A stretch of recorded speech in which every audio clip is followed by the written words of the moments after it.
সাদামাটা মানুষ মনে হয় এমনই হয়।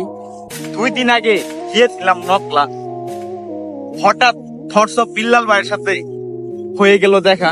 রুমে ঢুকেই আলমারিতে দেখি হৃদয় ভাঙার গর্জন নামের অনেকগুলা বই, উনারই হাতের লেখা। তো বিল্লাল ভাইকে বললাম আমি একটা বই নিব, দাম কত দিব? বিল্লাল ভাই হেসে বলল মাত্র 100 টাকা, কিন্তু তোমার কাছ থেকে টাকা নিব না, তুমি গিফট নিও একটা। বই হাতে পেয়ে আমি অনেক খুশি, তবে মনে মনে ভাবলাম যদি এই বই হাতে নিয়ে বিল্লাল ভাইয়ের সাথে তুলতে পারতাম ছবি।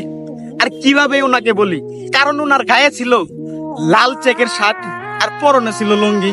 তবে বিল্লাল ভাই আমার মনের কথাটা কিভাবে জানি বুঝলো, কাছে এসে আমাকে বলল ফোন বের করো, সমস্যা নেই, কয়েকটা ছবি তুলি।